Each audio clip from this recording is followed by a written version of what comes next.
자, 그러면 이제 문제를 보면서 어떻게 출제됐는가를 한번 보도록 하겠습니다. 여러분 이제 26번부터가 우리 행정법이죠. 이 문제에서 첫 번째 문제가 통칭에 관한 문제가 출제가 됐습니다. 예전에는 이게 통칭이냐 아니냐 이게 구별하는 게 한번 나온 적이 있어요. 우리 시험에. 그런데 이거 보시다시피 이제 판례를 물어보기 시작하고 있습니다. 통칭에 대해서. 의도 물어보고 우리가 이제 일상적인 행정작용은 아니라는 것이죠. 통칭에는 일상적인 행정은 아니고 고도의 정치적 성격을 띠고 있는 국가작용을 뜻합니다. 그런데 여기서 중요한 거 뭐냐면 이게 중요하다 그랬어요. 이 국가작용이 사법심사 대상이 되냐 안 되냐 이 문제였죠. 그래서 우리 판례에 의하면 일상적인 행정 같은 경우에 국민의 권리를 제한한다면 당연히 사법심사가 가능하겠지만 이런 고도의 정책 성격을 띠고 있는 국가작용은 사법심사 대상으로 삼기가 적절하지 않다는 거예요. 법을 가지고 판단하기가 쉽지가 않다. 그래서 아예 국가작용 중에 사법심사 대상에서 제외시키는 국가작용을 인정을 하자. 이 논의가 통칭이다라는 것입니다. 일상행정과는 조금 거리가 먼 국가작용이다. 이렇게 생각을 하시면 될 것 같습니다. 그래서 이게 맞는 말이죠. 자, 그런데 이건 한번 출제가 됐어요. 이 서운 취소. 우리 기출문제로 한번 출제가 됐죠. 서운이라는 것은 명예를 주는 거죠. 이 훈장 같은 걸 부여하는 건데, 자, 이 상훈법이라는 법에 보면 서운에 관한 것들이 요건이라든가 절차가 자세하게 규정이 돼 있어요. 그러니까 이런 것들은 아주 큰 어떤 고도의 정책 행위가 아니라 법에 따라서 이루어지는 작용이다. 이런 뜻입니다. 이런 행위들은 통칭이가 되지가 않습니다. 옳은 말입니다.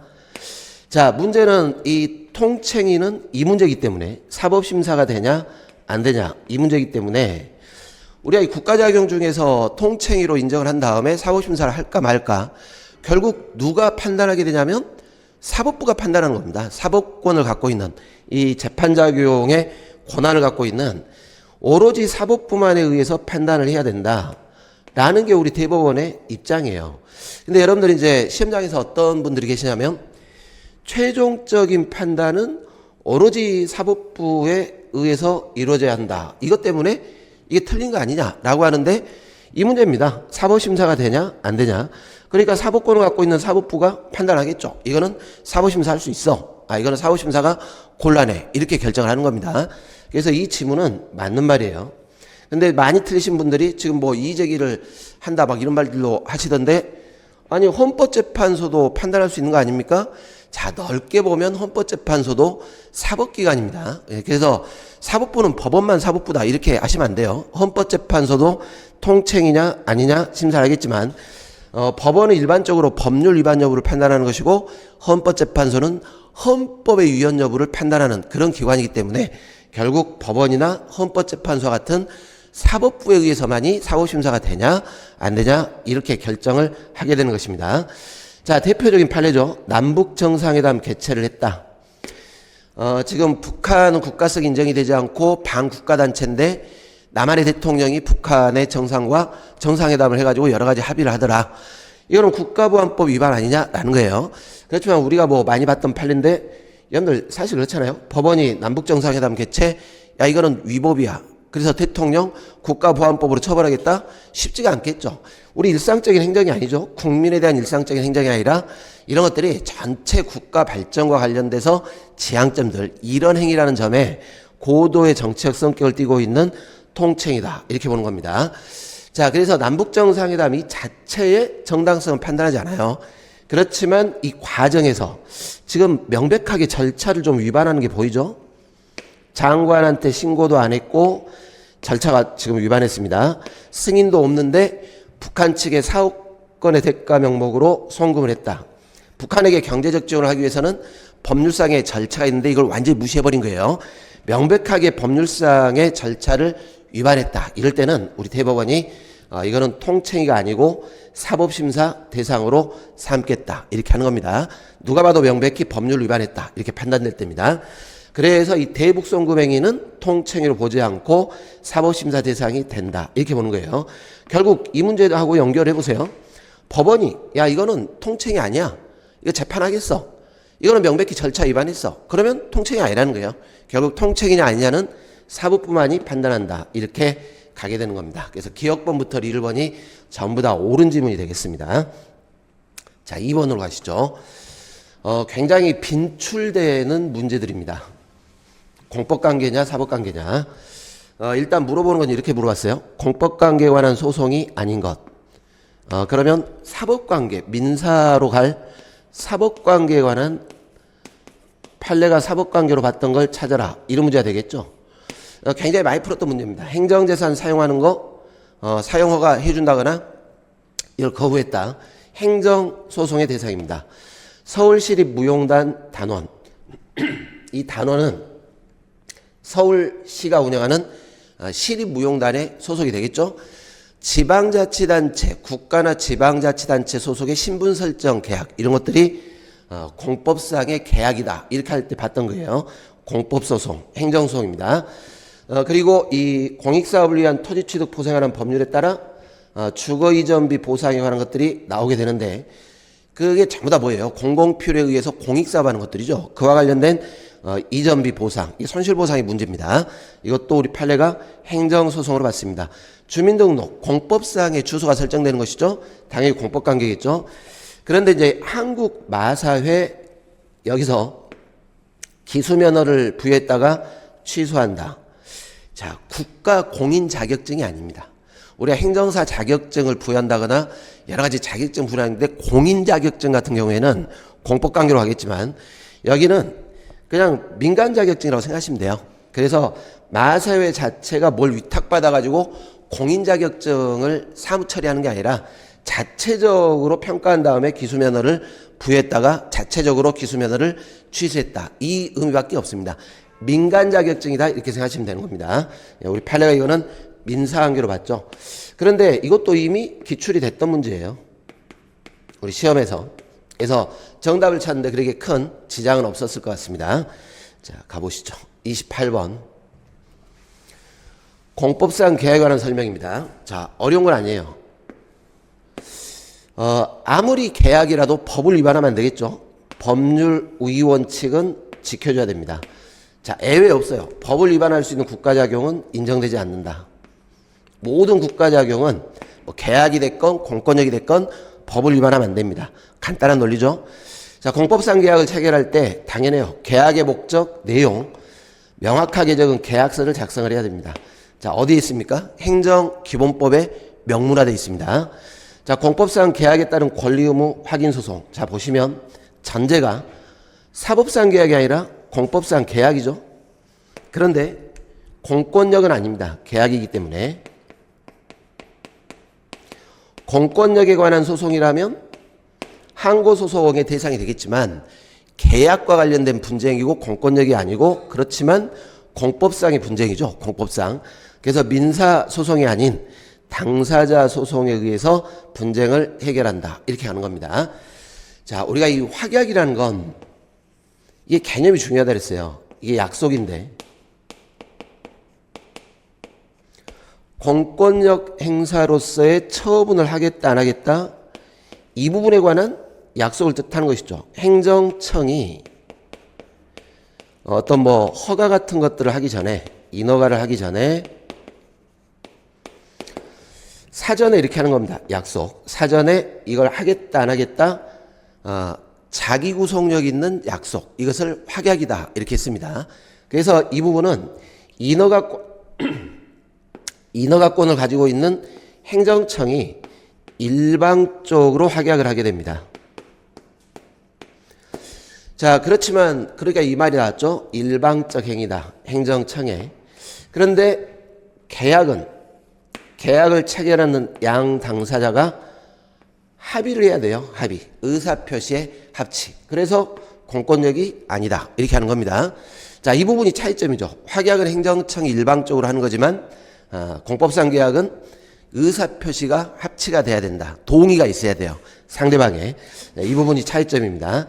자, 이 국가를 당사자로 하는 계약에 관한 법률. 자, 우리가 이거 많이 풀었던 건데 이 법률도 그렇고 지방자치단체를 당사자로 하는 계약에 관한 법률. 이런 법률도 그렇고 여기서 공공계약 이 말에 함정에 빠지면 안 된다. 제가 수도 없이 강조를 해줬어요. 이 모의고사에서도 여러 번 출제했던 문제입니다.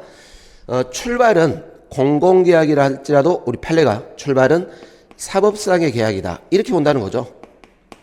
원칙적으로. 그래서 우리 판례는 학설은 공법상 계약으로 봐야 되는 거 아니냐? 이렇게 보는 영역들을 거의 다 우리 판례는 사법상 계약으로 풀어요. 그래서 판례를 분류할 때 사법상 계약이 더 많다. 이렇게 제가 문제를 풀자. 이렇게 했던 겁니다. 자, 이런 계약들이 대표적으로 사법계약으로 보는 것이죠. 그래서 우리 판례는 공법상 계약에 해당한다. 이렇게 해버리면 틀린 말이 된다라는 것입니다. 많이 풀었던 문제입니다. 모의고사에도 여러 번 제가 출제를 했던 문제입니다. 자, 5번이 정답이 되겠습니다. 가보시죠. 29번입니다. 행정규칙.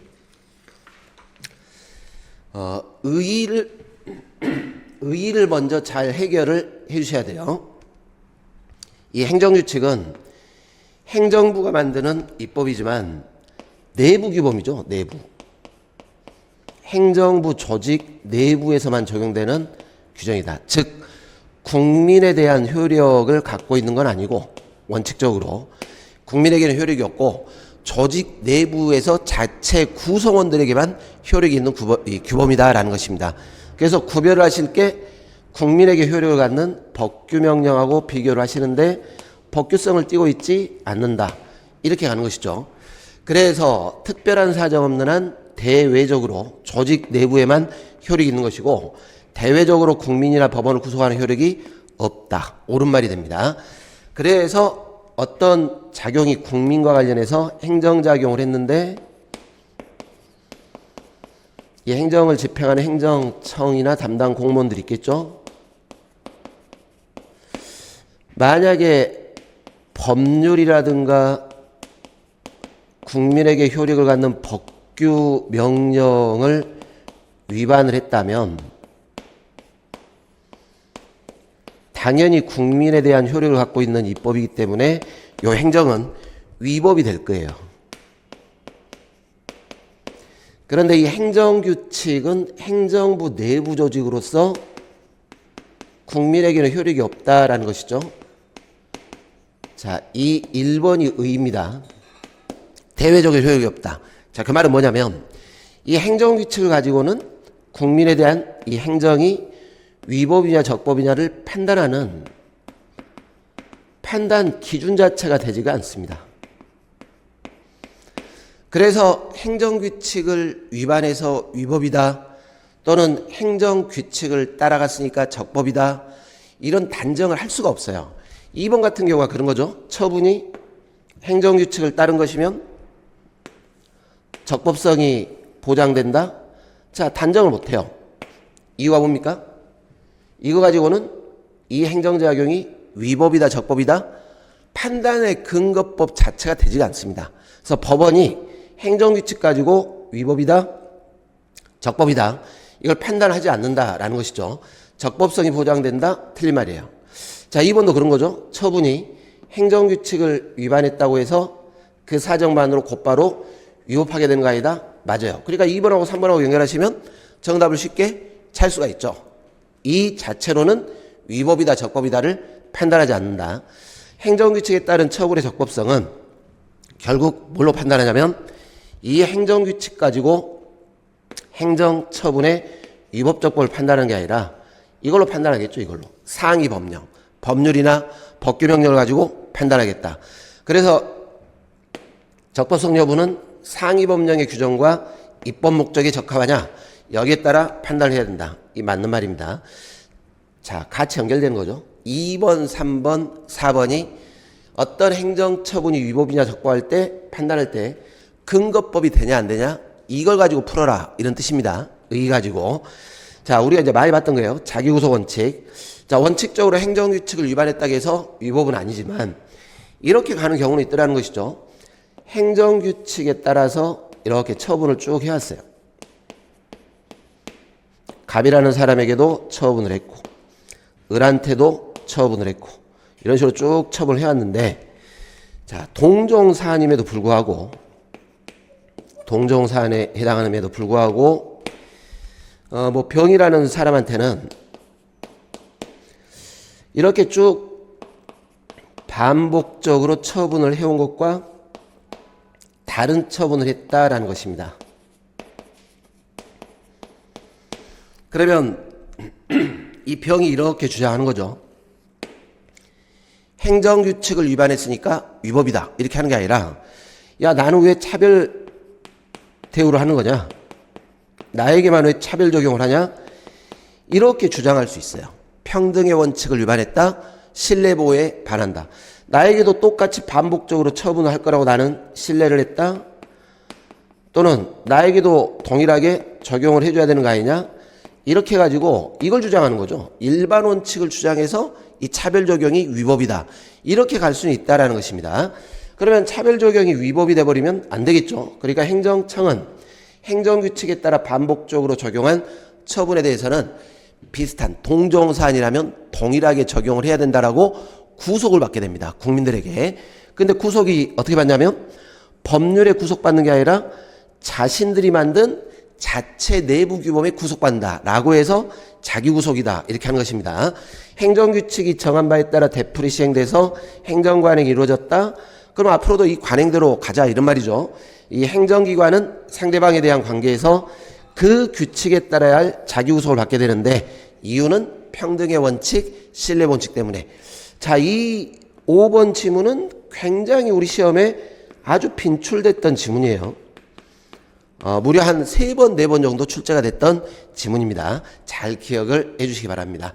자, 의의만 알면 쉽게 풀 수 있었어요. 그런데 이제 우리가 이제 시험장에서 보시면은, 야, 적법한 거 아니야? 뭐 이렇게 이제 궁금하게 되는 거죠. 기본 개념만 잡으시면 쉬워지는 문제입니다. 상식으로 푸는 문제는 아닙니다. 자, 넘어가시죠. 30번.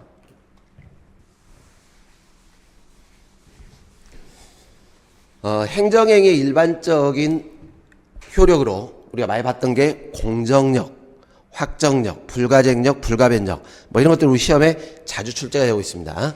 자, 불가쟁력. 어떤 처분에 대해서 제소기간이 지나버렸어요. 제소기간이 지났다면 취소 쟁송으로는 국민들이 더 이상 이걸 제기를 못하죠. 취소 소송을 제기를 할 수 없다. 그래서 의의를 잡으실 때 불가쟁력 발생한 처분에 대해서는 취소쟁송 절차로 더 이상 다툴 수 없다. 이렇게 봤던 겁니다. 자, 불복기간이 지났죠?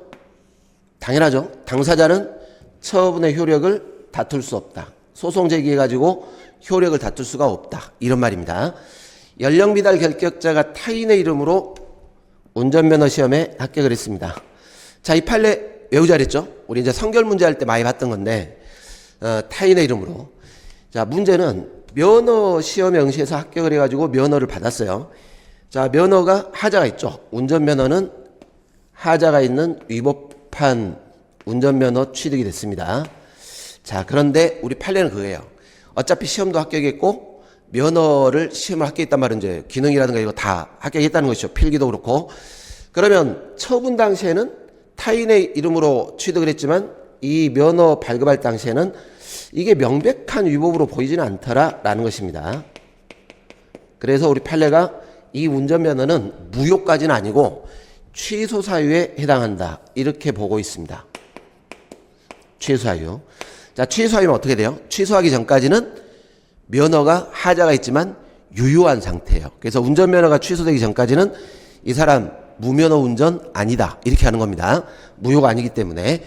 자, 이것만 아시면 되죠. 3번 같은 경우 민사법원은 자기들 소송 중에 이 행정처분, 공권력 행사로서의 행정처분에 대해서 취소권을 갖고 있지 않습니다. 취소권이 없어요. 그러니까 소송 중에 민사법원이 이 처분 취소, 과세처분 취소, 영업정지 취소 이걸 못한다는 거예요. 이걸 취소하려면 항고소송법원이나 행정청이 취소를 하는 수밖에 없죠. 대신 무효는 판단할 수 있습니다. 왜? 이거는 처음부터 아무 효력이 없기 때문에 당연 무효가 선결 문제가 됐을 때는 무효를 전제로 판결이 가능하다 이런 뜻입니다. 많이 풀었던 겁니다. 취소는 못하지만 무효는 선결적으로 확인할 수 있다. 자, 이 불가쟁력과 관련해서 이 의미만 파악하시면 돼요. 이 뜻이죠, 이 뜻. 기간이 경과했기 때문에 취소쟁송으로 다툴 수 없다. 자, 절차상 다툴 수 없다 이 말이지. 처분이 위법이다 적법이다 그런 사건이 있었다 없었다 이걸 보진 않아요. 단지 취소쟁송 절차로는 다툴 수 없다 이 의미밖에 없습니다. 그래서 이 4번 지문에 보시면 불복기간이 경과가 됐을 때 확정이 됐다 다툴 수 없다 이렇게 확정된 것 뿐이죠. 이 의미밖에 없어요. 이 의미지 처분에 기초가 된 사실관계나 법률적 판단이 확정된다 이런 의미는 아니다라는 것입니다. 이런 것들이 나오려면 판결이 나와야 되겠죠. 판결로 이런 사건에 대해서 이 처분은 위법이야 적법이야 판결이 확정됐을 때 이때 이런 사실관계나 법률적 판단이 확정되는 것이고 단지 절차상 다툴 수 없다. 불가쟁력은 이런 확정력은 없다. 이런 뜻입니다. 자, 이것도 이미 기출이 됐던 문제입니다. 그래서 충분히 문제를 풀 수 있습니다. 자, 원자력법에 따른 원자로 시설의 사전, 부지사전 승인. 자, 이거는 이제 우리가 이제 처음으로 출제가 된 판례죠. 자, 우리가 이걸 어디서 봤냐면 부분허가 할 때 봤던 거예요. 부분허가. 처분에 대해서 분류를 할 때 부분허가. 원자로 시설 건설 허가. 자, 이게 전체 허가입니다. 전체 허가. 그런데 이 전체 허가를 하려면 갖춰야 될 요건들이 굉장히 많다 보니까 시간이 오래 걸릴 거예요. 그 요건을 갖춰서 준비 끝난 다음에 공사를 시작하려면 시간이 오래 걸리더라. 그래서 사전에 이렇게 하는 거죠. 사전에 이 전체 허가 중에 일부분을 허가를 해주는 겁니다. 부지 부분에 대해서만 사전에 공사 들어갈 수 있도록 일부 허가 해주겠다. 그러면 토목공사라든가 기초공사는 들어갈 수 있겠죠. 기초공사. 자, 이것을 부분허가다 이렇게 합니다. 자, 부분허가지만 이 일부에 대해서는 허가 처분의 효력이 나오기 때문에 이것도 처분은 처분이다 이렇게 하는 겁니다. 일부에 대한 처분이다 이렇게 보는 것이죠. 자, 누가 소송으로 다툴까요? 부분허가 받은 그 기업체가 소를 제기할 리는 없죠.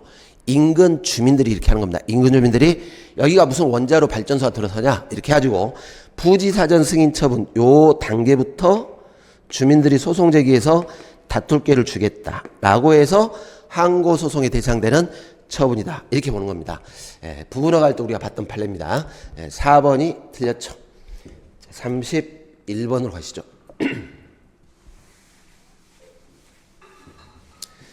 행정기본법상의 행정행위 취소 철회 언제든지 출제될 가능성이 높다 그랬습니다.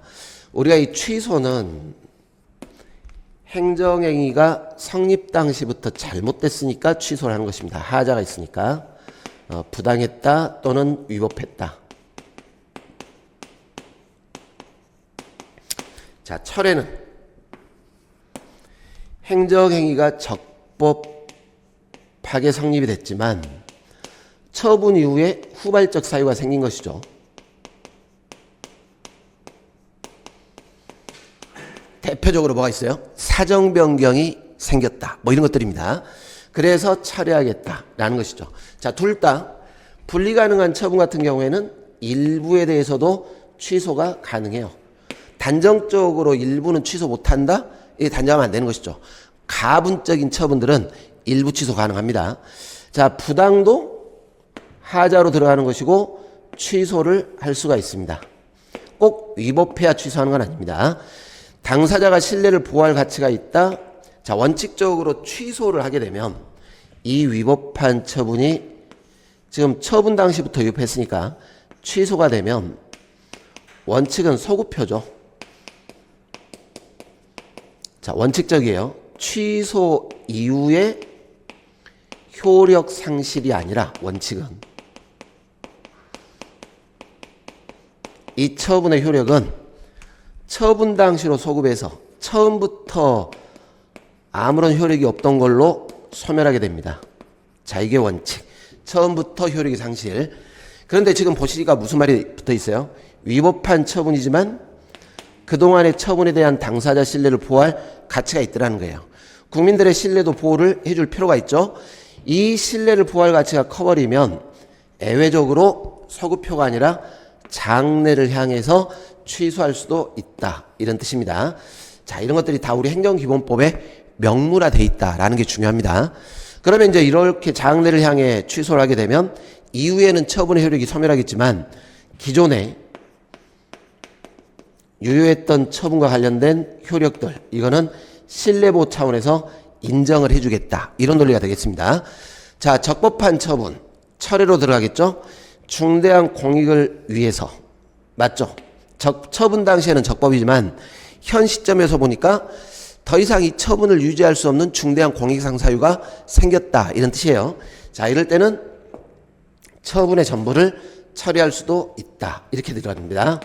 그러니까 일부를 처리할 수도 있고 전부를 처리할 수도 있고, 단 수익적 처분 같은 경우에는 철회를 하게 되면 이 문제 또 생기겠죠. 아니 내가 지금 이익을 갖고 있는데 이 처분을 왜 철회를 해가지고 효력을 상실하냐.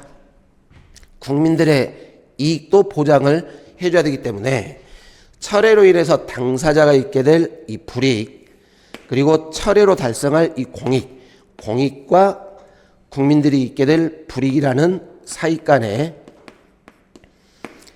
이익 형량을 하라, 이런 뜻이에요.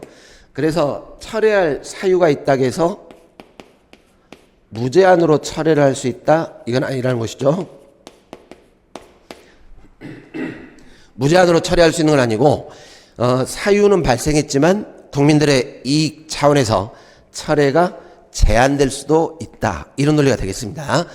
사유 똑같죠. 취소도 그렇고 철회도 그렇고 사유가 있다고 해서 무제한으로 취소 처리하는 게 아니라 항상 뭐가 따라붙어야 돼요? 신뢰이익이라든가 국민들의 이익과 취소 처리하고자 하는 공익 간의 이익 형량을 해야 된다. 이 부분들은 언제든지 따라붙는다라는 것입니다. 그래서 31번은 옳은 지문이 3번이 되겠습니다. 자, 32번으로 가시죠. 부관. 잠깐만 끊어주실래요?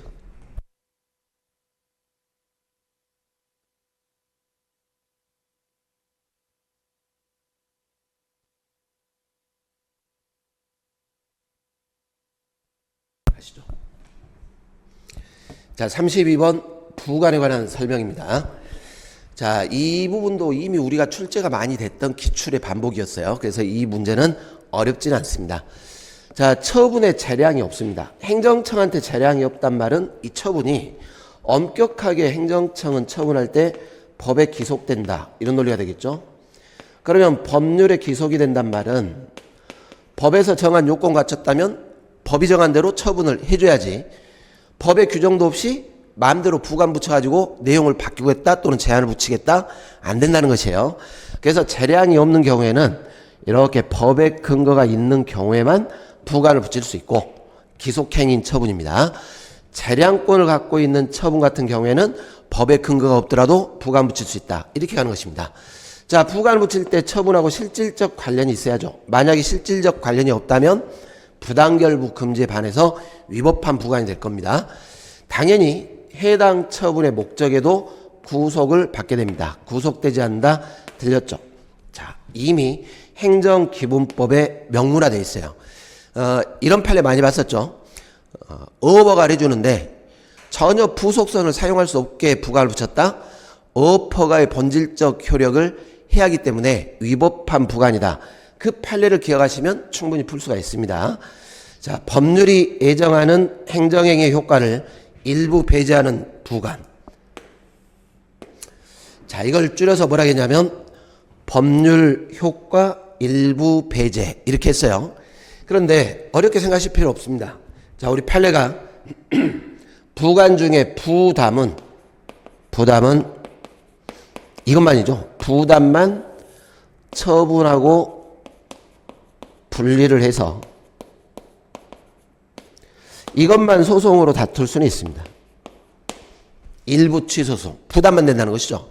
나머지 부관은 우리 대법원이 일률적이에요. 부담 빼고는 일부 취소송을 제기할 수 없다. 그 기준만 잡으시면 충분히 풀 수 있죠.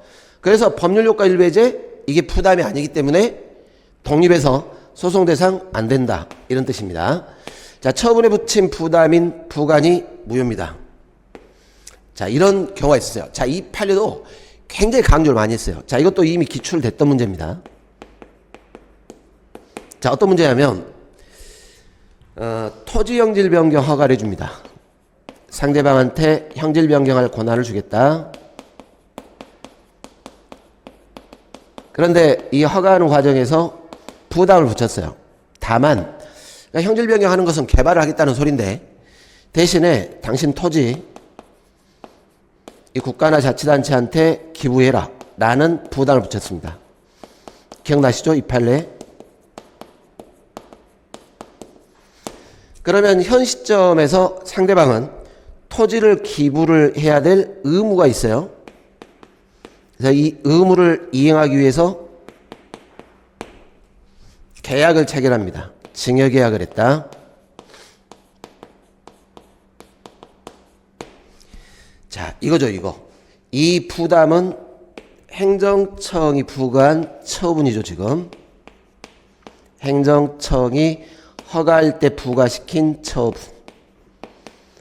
그리고 이 증여계약은 부담을 이행하기 위해서 별도로 체결한 민사계약입니다. 별도의 민사계약. 자, 그러면 어떻게 돼요? 행위가 지금 두 개가 있죠? 행정청의 처분이 있고, 계약이 따로 있고. 자, 두 개는 서로 별개 행위다라는 것이에요. 부담을 이행하기 위해서 계약을 체결했지만, 별도로 계약을 따로 체결했다. 그러니까 취급을 할 때 별도로 취급을 해줘야 됩니다. 그래서 부담이 무효라고 해서 당연히 그 이행으로 한 사법상의 법률행위까지 무효다. 이렇게 볼 수는 없다. 이런 뜻이에요. 이 부분이 무효냐 아니냐는 별도로 판단을 해줘라. 이런 논리입니다. 자, 하천법상 하천부지 점용허가. 자, 이걸 알아야죠. 그러니까 우리가 이제 이게 중요하다 했어요. 자, 수업 시간에 계속 강조되지만 문제를 풀 때 기속행위냐 재량행위냐 이걸 구별하는 게 상당히 중요해요. 하천부지 점용허가 아무나 할 수는 없는 것이죠. 이게 특허지 않습니까? 하천 부지를 사용 수익할 수 있는 허가, 권한을 설정하기 때문에 특허가 되는 것이고 이런 것들이 행정청의 재량 처분이다라는 것입니다. 이런 재량 처분은 법에 근거 없더라도 부관이 가능하다. 이런 논리가 되겠죠. 그 성질상 부관을 붙일 수 없다. 들렸죠. 그래서 옳은 질문은 1번이 되겠습니다. 자, 33번으로 가시죠.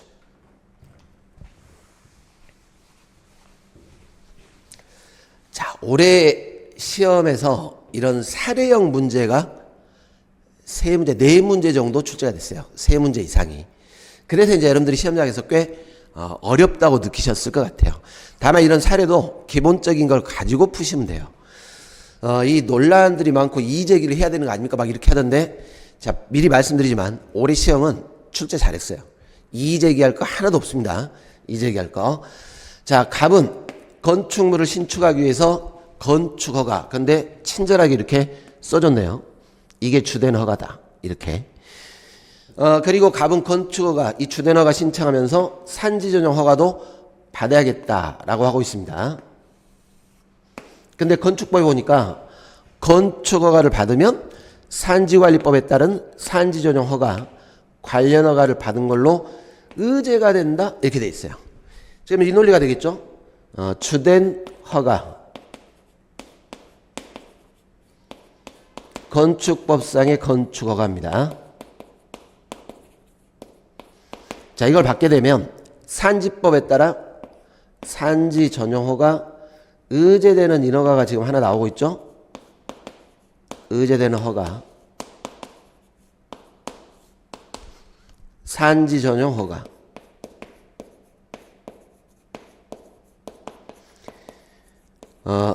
분명히 출제가 될 거라고 예상을 했어요. 자, 이 유사한 문제들은 이미 모의고사에 다 출제가 됐던 겁니다. 인허가 의제제도 무조건 나옵니다 라고 제가 강조를 해드렸어요. 여러분들한테. 처음으로 출제가 된 거죠. 우리 시험에서 인허가 의제. 그런데 이 인허가 의제의 취지가 뭐냐면 만약에 법에 따라 이렇게 의제를 안 해주면 갑은 어떻게 해야 돼요? 갑은 2번 신청해야죠. 2번.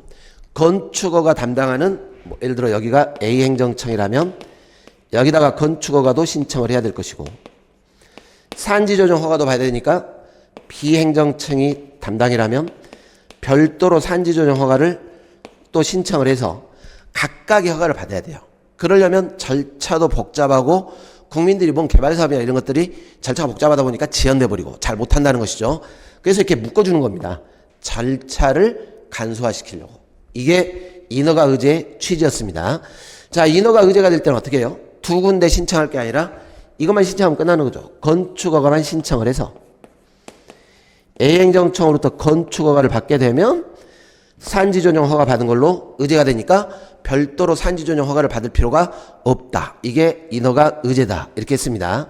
다만 이 주된 인허가 담당하는 A행정청은 이 산지전용 허가의 요건도 심사를 해줘야 되기 때문에 여기다가 서류를 다 같이 제출하는 거예요. 갑은 건축허가를 A에게 신청하면서 산지전용 허가에 필요한 서류 함께 제출을 해줘야 됩니다. 그리고 원래 권한이 이 산지전용 허가는 비행정청의 권한이기 때문에 주된 인허가 담당하는 행정청은 미리 사전에 협의를 거쳐야 됩니다.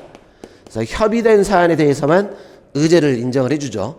A는 건축허가 하기 전에 산지전용 허가에 관해 미리 B와 협의를 해야 된다. 맞아요.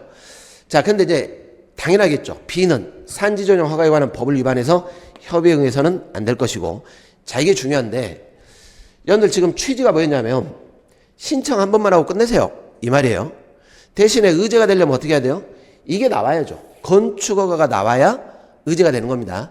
만약에 건축허가를 거부해버리면 의제되는 인허가도 같이 거부되는 것이죠. 그래서 여기 잘 보시면은 A와 B 사이 지금 허가청이 A고 여기가 이제 B인데 협의가 되면 건축허가와 산지전용 허가를 모두 받은 것으로 본다? 이게 틀렸어요.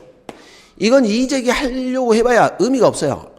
지금 뭐 막 글들 보니까 이의제기했다 하는데 협의된 사안에 대해서만 의제가 되는 건 맞아요. 그렇지만 뭐가 나와야 됩니까? 허가받은 걸로 보려면 허가가 나와야죠. 건축허가, 주된 허가가 나와야 이것도 의제가 되는 겁니다. 협의만으로 의제되는 게 아니라 주된 인허가가 나왔을 때 의제되는 인허가도 나온 걸로 봐주겠다. 이런 뜻이에요. 건축허가 안 났는데 둘 다 받은 걸로, 협의만으로 건축허가 받은 걸로 봐주겠다. 논리가 안 맞죠. 그래서 틀린 지문이 되겠습니다. 자, 5번. 산지전용 허가가 의제가 되는 경우 B는 산지전용 허가를 직접 한 것으로 봐서, 자, 의제가 됐으니까 원래 관할이 여기가 있다는 거죠. 이 비행정청이 관할이기 때문에 나중에 관리감독 등의 필요한 조치를 취하라. 이런 뜻입니다. 자, 34번으로 가시죠. 이 행정절차법은 이 부분도 이미 출제가 됐던 걸 기출해서 출제가 됐던 것들을 출제했습니다. 여러분들 처분할 때 이유 제시를 해줘야 되는데 생략사유죠. 단순 반복 처분이나 상대방이 이유를 명백히 알고 있다. 이럴 때는 생략할 수 있죠. 이런 경우까지 제시한다. 들렸죠? 자, 처분에 오기가 있습니다. 오타라고 생각하시면 돼요. 당연히 정정하겠죠? 그리고 통지를 해줘야 됩니다. 통지할 필요 없다. 틀렸죠? 문장을 잘 보셔야 돼요. 시험장에서 행정청의 편의를 위해서 신청인이 다른 행정청에 처분을 구하는 신청을 접수하게 할 수 있다. 안 되겠죠. 국민들의 편의를 위해서 하면 모르겠지만 행정청 편의를 위해서 국민들이 신청을 했더니 다른 행정청으로 하세요. 이렇게 하면 안 된다는 겁니다. 자, 이 부분이 틀렸습니다. 조문상으로는 신청인 또는 당사자의 편의를 위해서 이렇게 하는 겁니다. 국민 편의죠. 자, 행정청은 다수 행정청이 관여하는 처분을 구하는 신청을 접수했을 때, 자, 다수가 관여해요. 최대한 어떻게 해야 되겠습니까? 신속하게 처리하도록 노력을 해줘야 됩니다. 관계행정청과 신속한 협조를 통해 지연되지 않도록 해야 된다. 당연합니다. 상식적입니다. 자, 처분 기준 미리 공표를 해야 되는데 보니까 성질상 현저히 곤란하다? 생략사유가 되겠죠. 이런 말 들어가면 거의 다 생략사유입니다. 그래서 공표를 해야 된다? 틀렸죠. 뭐 어렵지 않습니다. 35번입니다. 정보공개에 관한 법인데, 자, 여기도 많이 풀었던 문제예요. 원칙적으로 공공기관이 보유하고 있는 정보는 공개를 해줘야 됩니다. 근데 보니까 상식적이죠. 공개가 되면 부동산 투기, 매점 배석 등으로 특정인에게 이익 불이익을 줄 우려가 있다. 이렇다면 정보를 공개하지 않습니다. 비공개 사유가 됩니다. 뭐 이건 우리가 굳이 공부를 안 하셨다 하더라도 당연하다고 생각하시면 돼요. 이런 정보까지 공개하지는 않겠죠. 이를 공개해야 된다. 틀린 말입니다.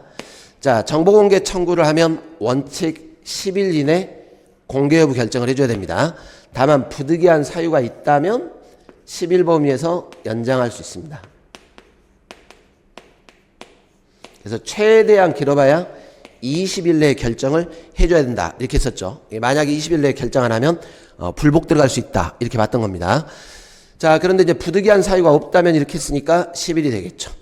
자, 3자와 관련된 정보 공개 가능해요. 그러면 공공기관은 지체 없이 통지를 해줘라. 이렇게 했습니다. 자, 이거 잘 외우셔야 됐죠. 제가 암기하실 때 3자에게 공공기관에 통지할 때는 지체 없이.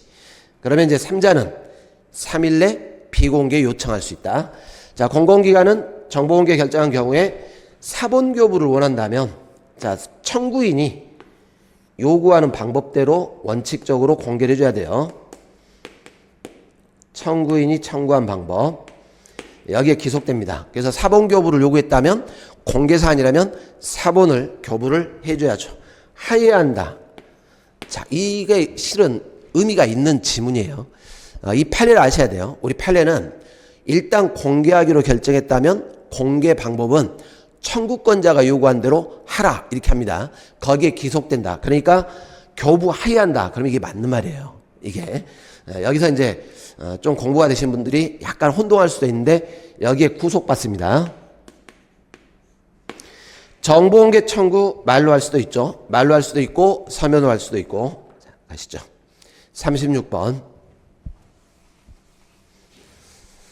행정절차법상의 청문입니다. 자, 청문은 주재자가 있다 그랬죠? 그래서 이 주재자가 듣고 증거조사하고 사실관계 확인하고 이런 것들이 청문이었습니다.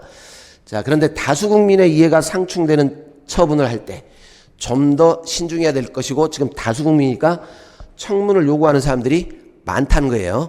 혼자서 진행을 못하겠죠? 주재자 혼자서. 그러면 주재자를 2명 이상으로 선정할 수도 있습니다. 청문은 당사자가, 자, 원칙적으로 이 청문은 비공개가 원칙입니다. 이 당사자, 관계자끼리만 청문을 하는 것이죠. 공청회가 공개된 청문이고 청문은 비공개 원칙. 그런데 당사자가 공개를 신청을 했어요. 특별한 사유가 아니라면 공개를 해줘야 되는데, 자, 공개 신청을 했는데 당연하겠죠. 이게 공개돼 버리면 제3자의 정당한 이익을 현재치 우려가 있다? 그러면 공개하면 안 됩니다. 청문 주재자 직권으로 당사자 등이 주장한 사실에 한해 필요한 조사를 하ян다. 이렇게 하는데, 여러분들 이 직권조사 같은 경우에는 항상 따라가는 말이 뭐예요? 당사자가 주장하지 않은 사실도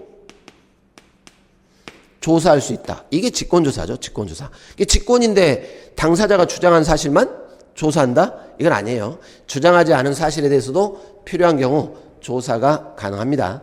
그래서 이 부분이 지금 틀린 말입니다. 주재자는 필요하고 인정할 때 관계행정청에 필요한 문서 제출 요구할 수 있고, 당연해요. 누구든지 청문을 통해 알게 된 비밀 누설하면 안 됩니다. 자, 37번으로 가시죠. 질서위반행위죄법. 과태료 재판, 법원이 결정을 하는 것이고 집행은 검사명령으로 집행하게 됩니다. 신분에 의해 성립하는 위반행위에 신분 없는 자가 가담했어요. 우리가 이 과태료 같은 경우에는 질서위반 행위, 그 행위를 규제하는 게 목적이다 보니까 신분 없는 자가 가담해가지고 질서위반을 했다, 신분 없는 자에게도 부과한다, 이런 뜻입니다. 신분 없는 자에 대해서는 성립하지 않는다. 틀렸죠. 이미 기출이 됐던 지문입니다. 원칙적으로 위반행위 당시 법을 가지고 과태료를 부과해야 됩니다. 현 시점의 법이 아니라 위반행위 당시의 법을 가지고 부과를 해요. 그런데 원칙은 이렇게 해야 되는데, 국민들한테 유리하게 법이 변경됐다면 유리하게 변경된 신법을 적용하시오, 이렇게 갔습니다. 자, 위반행위 이후 법이 변경됐고 위반행위에 해당하지 않게 됐습니다. 국민에게 유리하게 변경됐죠. 그러면 유리하게 변경된 이 신법을 적용을 해줘야 돼요. 그래서 특별한 규정 없다면 변경된 법률을 적용한다. 옳은 말이 되겠습니다. 대한민국 영역 밖에서 위반행위를 했다. 그런데 우리 국적을 갖고 있는 국민이라면 적용을 하는 것이죠. 이것도 이미 기출이 됐던 겁니다. 하나의 행위가 여러 개 법을 위반했습니다. 두 개 이상의 질서 위반 행위에 해당한다.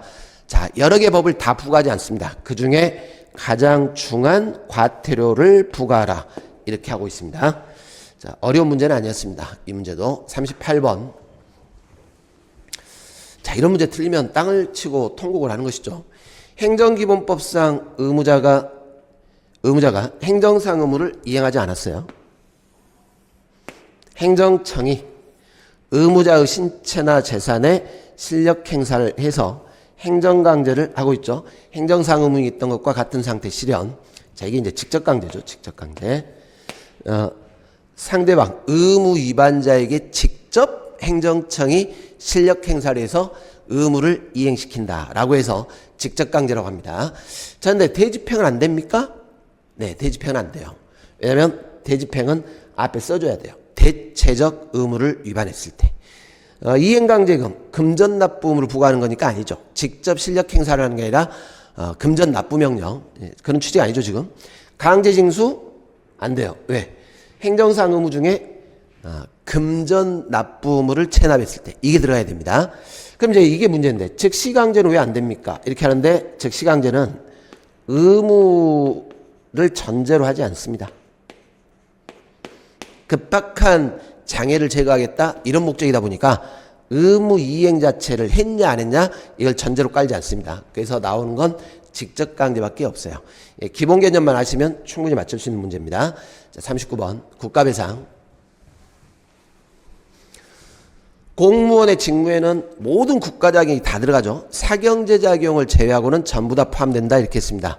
입법작용, 사법작용 일단 직무에는 들어갑니다. 다음에 이제 들어가는데 나머지 요건을 갖추기가 어렵다. 이런 게 문제였죠. 직무에는 들어간다. 자, 국가가 국가배상 책임을 이행을 했습니다. 국가가 배상을 해줬죠. 피해자에게. 그런데 가해자가 공무원이에요. 자, 이 가해자 공무원이 고의로 불법행위를 했다. 직무상에 또는 중과실에 의한 불법행위였다. 이럴 때는 국가가 배상을 해준 다음 이 가해자 공무원에게 구상권을 행사해서 공무원으로부터 그 돈을 받아갈 수가 있습니다. 그런데 경과실 이렇게 돼 있죠. 자, 우리 많이 풀었던 거예요. 공무원이 단순과실, 경과실 때는 이 공무원은 면책돼요. 책임을 묻지 않겠다. 그래서 이 면책되는 공무원에게는 당연히 구상권 행사를 못하게 되겠죠. 그래서 구상할 수 있다. 이게 틀린 말입니다. 우리 국가배상법에는 사용자 면책 조항 이런 게 없어요. 이제 무슨 말이에요? 민법의 사용자 면책 조항은 예를 들어서 사용자가 사업주라고 생각하시면 됩니다. 이 종업원이 불법행위를 했고 피해자가 발생했다.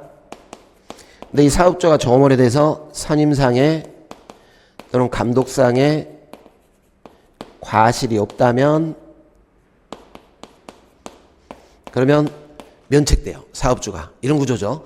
그런데 우리 국가배상법에서는 국가가 공무원에 대해서 선임감독상에 과실이 있냐 없냐 이런 면책 조항이 없어요.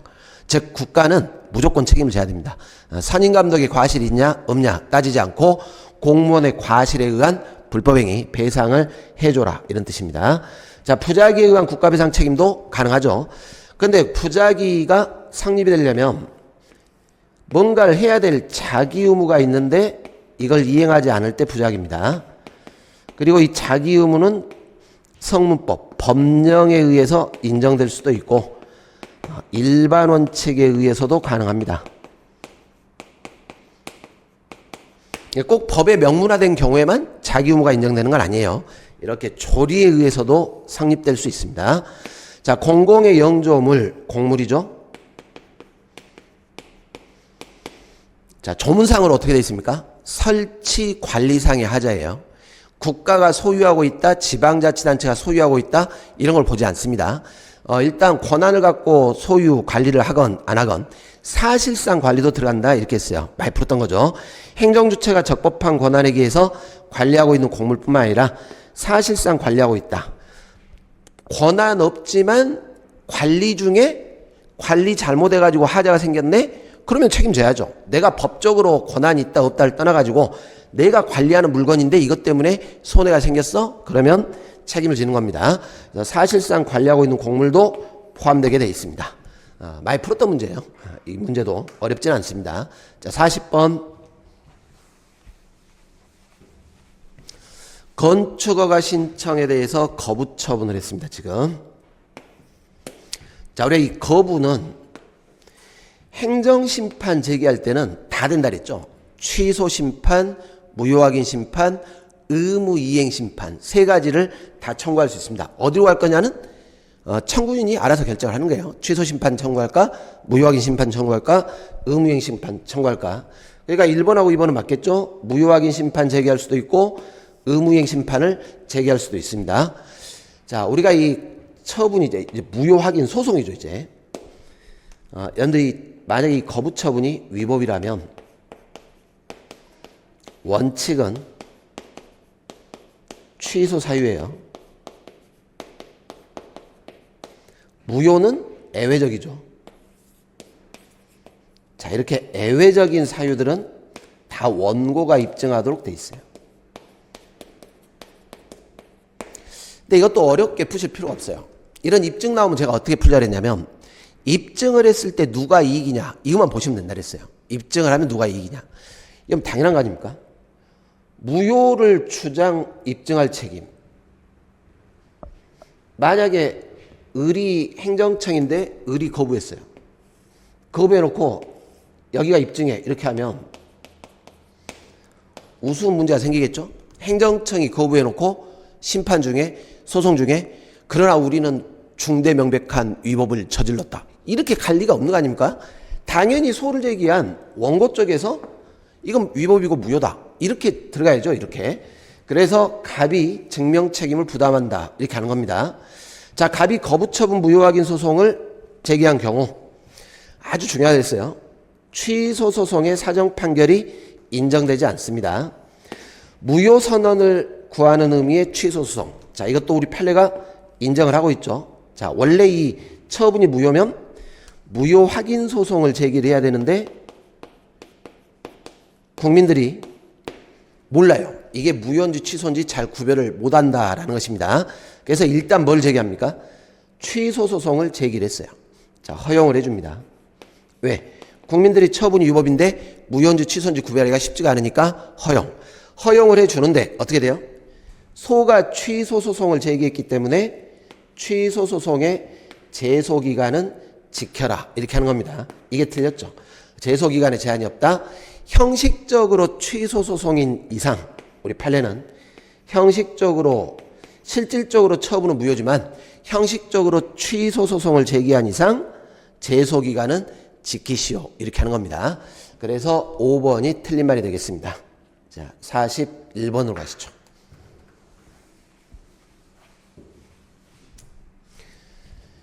집행정지로서 가구제를 받으려면 정지시킬 대상되는 처분이 있어야 됩니다. 그래야 정지시키겠죠. 예를 들어 철거명령 했다. 철거명령 정지 이렇게 해줘야 돼요. 그런데 부작위 위법 확인 소송은 처분이 없죠. 지금 처분을 안 하고 있지 않습니까? 행정청이 정지할 대상이 없어요. 그래서 집행정지 인정 안 됩니다. 자, 처분이 가분적이라면 분리할 수 있다는 것입니다. 그럴 때는 일부에 대한 집행정지 가능하죠. 허용되지 않는다. 틀렸습니다. 자, 아주 중요하다 그랬습니다. 언젠가 분명히 나올 거라 했어요. 효력정지. 우리가 이 집행정지는 세 가지죠. 처분에 대한 효력을 정지할 수도 있고 이 처분에 대해서 강제 집행을 들어오려고 합니다. 예를 들어 대집행 들어올 것 같다. 이것도 정지시킬 수 있고. 자, 그런데 이 처분에 관한 효력정지는 우리가 제목이 뭐예요 지금? 집행정지 이렇게 돼 있잖아요. 굉장히 좀 소극적이죠. 법원이 야, 더 이상 강제집행 일단 나가지 마 이렇게 하는 겁니다. 일단 강제집행 정지 이런 뜻이에요. 판결 나올 때까지 일단 강제집행 정지. 그래서 이게 원칙입니다. 대집행을 정지하면 건물 철거를 막을 수 있겠네? 그럼 이리 가야죠. 이게 원칙. 집행정지. 그래서 이 효력정지는 애외적입니다. 집행정지에 대해서 보충적. 그래서 이렇게 나오죠. 처분 등을 집행을 정지함으로써 목적 달성할 수 있다. 자, 이거 정지해가지고 목적 달성되면 효력정지 안 된다. 이런 뜻이에요. 허용되지 않는다. 조문의 문제입니다. 법 규정이 이렇게 되어 있습니다. 법 규정. 집행정지 결정에 대해서 즉시 항고했다. 자, 이게 모의고사에서 이미 출제했어요. 제가. 적중 문제입니다. 자, 어떻게 된다 했습니까? 정지 결정을 하면 국민들은 가구제로 이익을 받은 겁니다. 강제 집행 막았죠? 이익이 생겼다. 그런데 즉시 항고 불복이 들어왔어요. 행정청이 있겠죠? 즉시 항고에 의해서 정지 결정을 정지시켜버리면 국민들은 불이익이 되는 거 아닙니까? 안 된다 이런 뜻이에요. 이런 문제 풀 때 어떻게 하자 그랬어요? 즉시 항고에 대해서 이 결정이 정지되냐 안 되냐는 뭐가 국민한테 이익이냐 이걸 본다는 겁니다. 정지를 안 시켜야 국민한테 이익이 되겠죠. 정지를 안 시켜야. 그래서 집행정지 결정에 대한 즉시 항고에는 결정의 집행을 정지하는 효력이 인정된다 이렇게 하면 틀린 말입니다. 정지하는 효력이 인정되지 않는다 이렇게 되어 있습니다. 그래야 국민한테 이익이다. 정지를 안 시켜야 이익이다. 이렇게 푸시면 돼요. 기억번과 디귿번이 옳은 말이 되겠습니다. 자, 42번입니다. 자, 이 문제도 적중 문제예요. 모의고사에 제가 냈습니다. 언제든지 출제될 가능성이 높다 그랬어요. 이제 드디어 나왔죠. 거부처분 취소 심판의 경우 잘 보세요. 행정심판위원회는 직접 처분할 수 있다. 굉장히 제가 강조를 드렸던 문제입니다. 자, 이런 사례는 여러분들 이제 1차 합격하신 분들은 행정사 실무법 행정심판 사례를 준비하셔야 되는데 무조건 사례로 나올 가능성이 높은 판례입니다. 여러분들 이 직접 처분은 지금 행정청이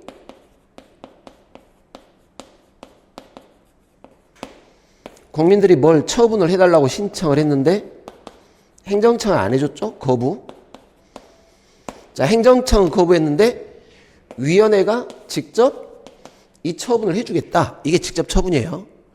그런데 직접 처분이 되려면 말 그대로 심판을 야, 이 거부가 잘못됐으니까 행정청한테 처분의 의무를 이행하라고 위원회가 심판 재결을 해 주시오. 이 의무이행 심판을 청구를 하고 여기에 따라 행정청의 거부가 잘못됐고 의무이행 심판에 따라서 행정청이 처분을 하지 않으면 이걸 하지 않으면 이때 위원회가 직접 처분을 해준다 이렇게 했습니다. 무조건 시험에 출제될 가능성이 높으니까 반드시 준비합시다 이렇게 했었죠. 취소 심판에서는 직접 처분이 나오지가 않습니다. 왜 그래요? 단지 위원회는 취소 이렇게 끝내버리는 거예요. 그래서 직접 처분이 나오지 않습니다. 의무이행 심판과 관련된 이행명령 재결에서만 위원회의 직접 처분이 나온다. 굉장히 강조했던 지문인데 출제가 됐습니다. 자, 의무이행 심판의 인용 재결이 처분명령 재결인 경우 자 이거죠 이거. 의무이행 심판이에요. 취소 심판이 아니라 처분을 이행하라. 이렇게 명령 재결했다면 이때는 행정심판위원회가 직접 처분을 할 수 있습니다.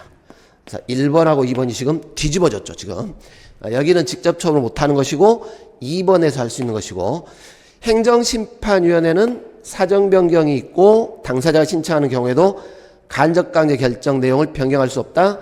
간접강제 결정했다가 상황이 바뀌면 변경할 수도 있습니다. 자, 행정심판의 청구인은 간접강제 결정을 불복하는 경우에 그 결정에 대해서 행정소송 제기할 수 있죠. 이게 심판법 조문입니다. 이게 당연해요. 민사소송을 제기하는 게 아니라 위원회가 결정한 것이기 때문에 행정소송으로 가게 됩니다. 자, 간접강제 결정에 기초한 강제집행에 관해서 행정심판법에 특별한 규정 없다면 행정기본법을 준용한다. 그럴 리가 없죠. 행정기본법은 성격상 불복과 관련된 사안이 아니기 때문에 민사집행법을 강제집행에 준용하도록 되어 있습니다. 법의 성격상 행정기본법을 준용할 리가 없습니다. 이 사안들은 4번이 맞고 나머지는 틀린 말이 되겠습니다. 이 1번하고 2번은 다음에도 계속 반복 출제될 가능성이 높기 때문에 꼭 정리를 해 두셔야 되겠습니다. 자, 43번. 자, 올해 시험에서 제일 어려웠던 문제였던 것 같아요. 많이 틀리셨을 거예요, 이 문제는. 여러분들 여기 보시면 2024년 2월 5일에 1,000만 원의 과징금 부과를 했습니다. 그리고 이제 수령도 했죠. 그 문서, 이 통지를. 그런데 이 과징금 부과에 대해서 취소 심판을 제기를 했고, 자, 위원회가 2024년 4월 23일 1,000만 원의 과징금 부과 처분을 700만 원으로 감액하는 일부 취소 재결을 했습니다. 그리고 재결서 정본이 2024년 4월 24일에 송달됐어요. 이때 갑이 일부 취소 재결에도 아직 취소되지 않고 남아있는 부분이 위법이다 해가지고 자, 소송을 제기하고 있습니다. 취소 소송을 제기하는데 소송 대상이 뭐냐? 그리고 제소기간의 기산일 이렇게 돼 있어요. 그러면 일단 여러분들이 주의하실 게 이걸 먼저 보셔야 돼요. 우리가 이 처분에 대해서 행정심판을 거친 다음에 행정심판을 거친 후에 취소소송을 제기하게 될 때는 제소기간의 기산일이 어떻게 됩니까?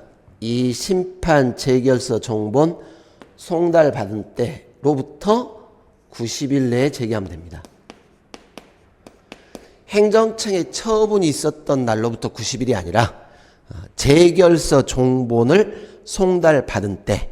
자, 먼저 그걸 찾아야죠.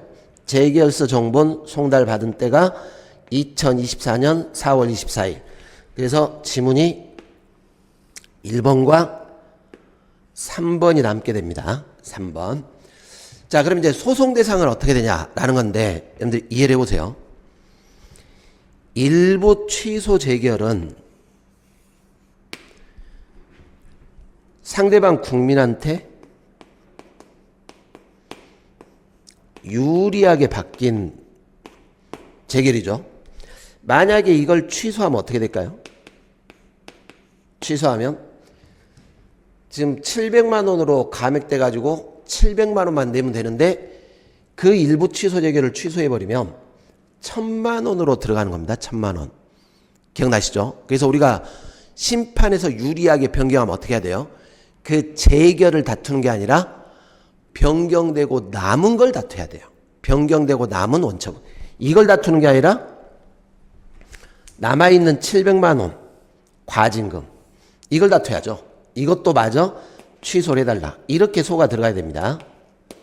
뭐 어렵게 생각하지 마시고 일부 취소 재결을 법원에서 취소해버리면 1,000만 원으로 돌아가게 되는데 국민은 아무런 이익이 없다. 이것만 잘 기억을 하시면 될 것 같습니다.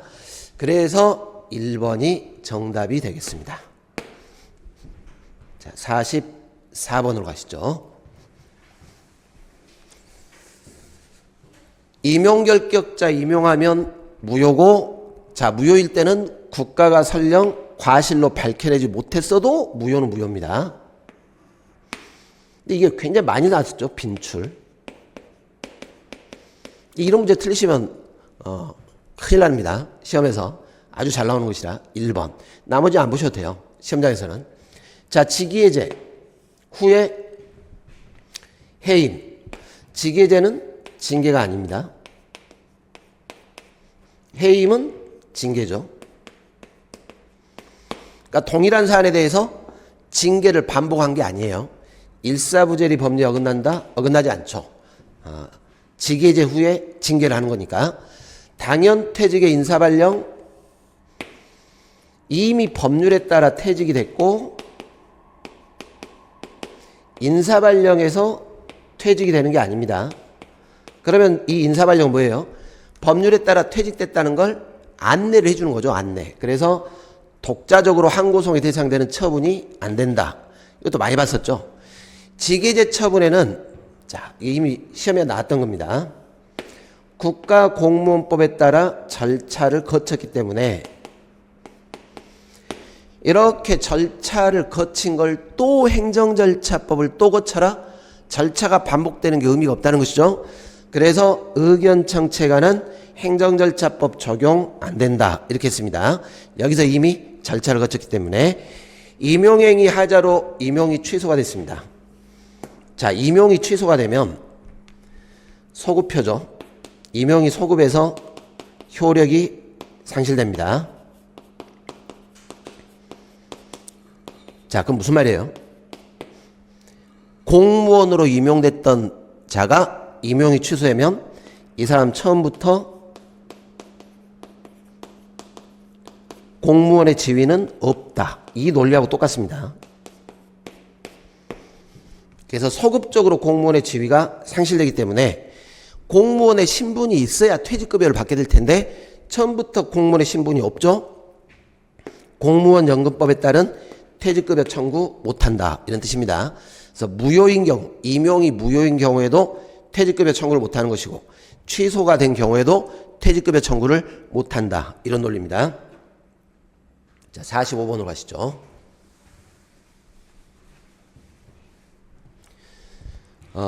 위임은 권한이 이전됩니다. 권한 자체가 이전하지 않는 점 틀렸죠. 국가사무가 도지사에게 자, 기관 위임이 됐어요. 연일 기관임은 원칙적으로 단체장한테 위임이 됐고 단체장의 권한이기 때문에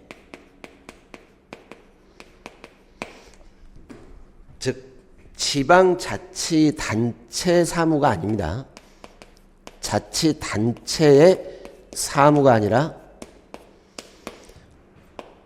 국가사무인데 단체장 권한입니다. 자, 이럴 때는 원칙적으로 어떻게 해요? 조례가 원칙적으로 관여를 못한다 이렇게 했죠. 그래서 이를 군수에게 재위임하기 위해서 조례에 의한다 틀렸어요. 기관임 같은 경우에는 원칙적으로 지방의회 조례가 원칙 관여를 못한다 그랬습니다. 단체장이 규칙, 자신이 만든 규칙에 의해서 위임할 수 있습니다. 나머지는 보시죠. 정부조직법에 따르면 권한의 위임. 자, 권한 이전되는데 권한을 다 줘버리면 안 되겠죠. 일부에 한해서만 위임 인정됩니다. 자, 내부 위임에 따라 수임관청이 자신의 이름으로 처분을 했어요. 자, 우리가 피고 잡을 때 어떻게 했어요? 항고송의 피고는 명의 따라간다 그랬죠. 명의. 처분을 한 행정청. 누구 명의로 처분을 했냐? 자, 수임관청이 자신의 이름으로 처분했다면 수임관청이 피고가 되는 것이고 위임관청이 피고가 안 됩니다. 이쪽이 피고가 됩니다. 권한의 위임 위탁에 관한 규정에 따르면 수임사무 처리관에 자, 위임이 됐으면 이제는 수임기관의 권한입니다. 권한이 이전됐으니까. 그러니까 수임기관이 자신의 권한으로 처분을 할 텐데 권한을 넘겨줘 놓고 감나라 시나라 이렇게 하면 안 되겠죠. 그래서 사전 승인을 받을 걸 요구할 수 있다? 안 된다는 거예요. 수임기관이 자기 책임으로 권한 행사할 수 있도록 해줘야 됩니다. 자, 46번 가시죠. 지방자치법의 지방의회 권한에 해당하지 않는 것. 자, 이것도 보니까 많이 틀리셨더라고요. 근데 이건 문제를 푸실 때 어렵게 푸실 필요가 없어요. 잘 보시면 지방의회의 가장 큰 권한이 뭡니까? 다 의결권이죠. 의결권. 의결권. 그리고 자치단체 그 집행기관이 제대로 했냐? 감사, 통제, 결산. 자, 주민투표 회부는 단체장이 하는 겁니다. 의회가 그렇죠. 의회가. 아니, 자기들이 의결하면 되는데 이걸 굳이 주민들한테 직접 묻겠다? 원래 안 돼요. 이 대의제에 반하기 때문에 단체장이 야 이거는 의회하고 협의하는 것보다 주민들한테 직접 물어봐야 되겠는데 이렇게 할 때 주민투표에 회부하는 겁니다. 그래서 의회의 권한을 찾을 때는 이렇게 의결만 찾으면 됐는데 이런 내용들을 잘 모르니까 틀렸다 이렇게 하시면 안 된다는 거예요. 문제 푸는 요령이었습니다. 자, 47번입니다. 경찰관 직무집행법 우리 시험에 자주 출제되는데 어렵게 출제하지는 않습니다. 불신검문 그런데 그 장소에서 검문하기가 곤란하다. 가까운 경찰서 동행 요구할 수 있습니다. 자, 이거는 강제성이 없다 이렇게 했습니다. 내가 이 동행에 응할까 말까는 임의적. 그래서 거절할 수 있죠. 불신검문 과정에서 흉기 소지 여부 조사할 수 있습니다. 당연히 강요받지 않습니다. 답변을 강요받지 않습니다. 자, 경찰관은 재산에 중대한 손해를 끼칠 우려가 있는 인공구조물의 파손이 있을 때, 자, 그러면 어떻게 돼요? 이게 지금 보니까 인공구조물이 파손됐는데 이것 때문에 재산에 중대한 손해를 끼칠 것 같습니다. 적절한 조치를 취해줘야죠. 경찰관이. 국민들을 보호해야 될 테니까. 그래서 그 장소에 있는 사람에게 위해 방지를 위해서 필요하다고 인정하는 조치를 하게 할 수 있습니다. 자, 경찰관의 적법한 직무집행으로 손실을 입었습니다. 근데 생각을 해보세요. 손실보상을 해주는데 이 적법한 직무집행에 대해서 손실을 입은 자가 손실 발생 원인에 책임이 있어요. 이 사람이 잘못했다는 것이죠. 그래서 손실이 발생했다. 그런데 보상하라? 논리적으로 말이 안 되겠죠. 이렇게 책임이 있다면 당연히 손실 보상을 받을 수가 없습니다. 자, 48번입니다. 이것도 우리가 시험에 많이 출제됐던 것들이 나왔습니다. 보시면 공공용물의 일반 사용 뭡니까? 대표적으로 우리가 길 걸어가는 거잖아요. 시민들이 도로를 이용한다. 자, 도로를 걸어다니면서 사용료를 내라? 말이 안 되죠. 일반 사용의 경우에는 사용료 납부하지 않습니다. 공물의 인접주민, 상가 주민들을 생각하시면 돼요. 도로가의 상가 주민들. 일반 시민보다는 좀 더 사용권이 높습니다. 고양된 일반 사용권을 인정을 해주는데, 자, 그러려면 어떻게 해야 됩니까? 그냥 이용만 하고 있다 이게 아니라 말 그대로 구체적으로 공물이 자신의 생활과 관련해서 사용이 돼야 돼요. 구체적으로 공물을 사용하지 않고 있더라도 고양된 일반 사용권 사용을 하지 않고 있는데 일반 사용권이 인정될 리는 없습니다. 자, 행정재산이 공용 폐지가 되면 그러면 국민들이, 사인들이 더 이상 행정재산이 아니기 때문에 취득시효가 가능하죠. 그러면 이걸 증명을 해야죠. 공용 폐지됐으니까 내가 소유권을 취득할 수 있다. 이런 뜻입니다. 그래서 취득시효를 주장하는 자가 입증 책임을 부담하게 됩니다. 3번이 옳은 말입니다. 하천조명허가 물건이다. 틀렸죠. 이미 기출입니다. 여러분들 시험에. 여러분들 이게 만약에 물건이 돼버리면 야, 내 하천 내가 이거 조명하고 있으니까 다른 사람 들어오지 마. 이렇게 할 수 있어요. 소유권이 대표적으로 물건이죠. 내 집이니까 들어오지 마. 이렇게 하듯이. 근데 여러분들 하천 조명 허가 받았다 하더라도 조명을 하되 시민들도 그 하천을 이용할 수 있잖아요. 그죠? 그래서 이거는 물권적 효력이 아니라 청구권입니다. 청구권. 허가를 해주는 행정처에게 사용할 수 있게끔 청구하는 채권적 효력이다.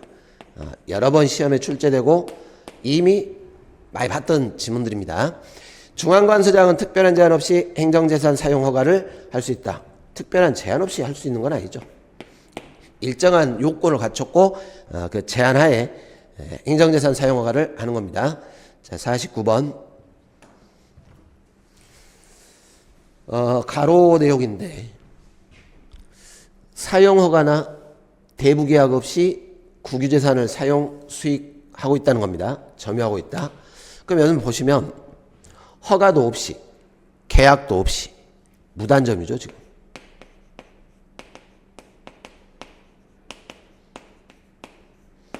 또는 뭐 기간이 끝났는데 사용하고 있다. 다 무단점이에요. 이걸 계속 사용 수익한 자를 포함해서 부과하는 금액 뭐겠습니까? 변상금이죠. 무단점에 대한 제재로서 변상금. 자, 50번입니다. 사업 인정을 받게 되면 이 사람은 공익사업을 할 수 있는 지위가 설정돼요. 그래서 이 설권적 처분이다 이렇게 했죠. 이미 많이 풀었던 문제죠. 사업 인정에 불가쟁력이 발생한 경우 당연 무효가 아닌 한 무효가 아닙니다. 그러면 이 사업 인정은 취소가 되기 전까지는 유효한 상태죠. 자, 문제는 불가쟁력이 발생을 했다라는 것입니다. 무효가 아니니까 취소 사유인데 제소 기간이 지나버렸어요.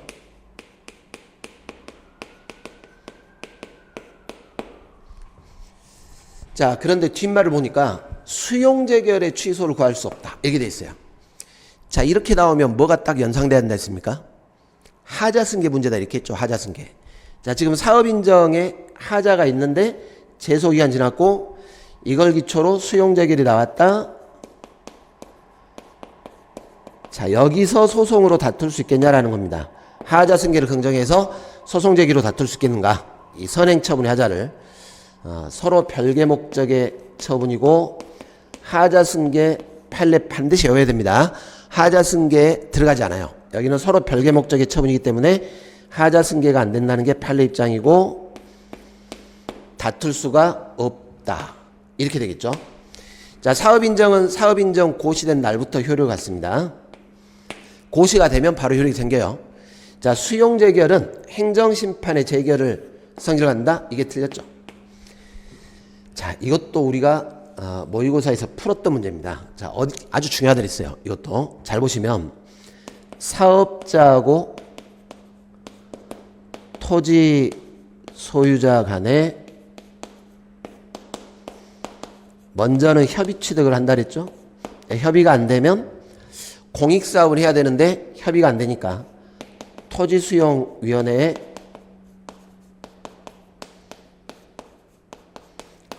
재결을 신청하게 됩니다. 그러면 위원회가 수용재결을 하게 됩니다. 특별한 사유가 아니면 이미 공익사업 권한을 설정받았기 때문에 수용재결로 수용을 결정하게 됩니다. 자, 이게 이제 처분이죠. 처분. 그러면 이 수용재결 가지고 소송 들어갈 수도 있습니다. 항고소송. 법원한테 수용재결을 취소하라 이렇게 들어갈 수 있어요. 그런데 바로 들어갈 수도 있고 뭐 할 수도 있습니까? 이의신청을 한 다음 이의신청에 따른 또 재결이 나오겠죠. 이거 거친 다음에 소송이 들어갈 수도 있습니다. 바로 들어갈 수도 있습니다. 바로 들어갈 수도 있고 이의신청 거친 다음에 들어갈 수도 있고. 자, 이 이의신청에 따른 재결이 조문은 이의신청으로 되어 있지만 이게 행정심판으로 보고 있습니다.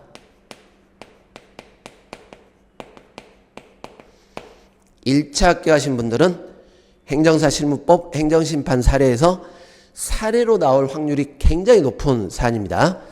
자, 이게 원처분, 이게 심판 재결. 그러니까 수용재결은 행정심판 재결의 성질을 갖는다? 틀렸죠. 이의신청에 따른 수용재결 이렇게 나와야 행정심판의 재결이 되는 겁니다. 자, 수용재결, 위원회가 수용재결하면 사업자는 이제 공익사업을 해야 되니까 수용으로 토지 소유권을 취득하게 되는데 물론 보상을 해줘야 되겠죠. 자, 여러분들 이해를 해보세요. 공익사업을 해야 되는데 보니까 여기가 막 저당권도 설정돼 있고 뭣도 붙어 있고 막 여러 가지 권리가 제한이 붙어 있더라.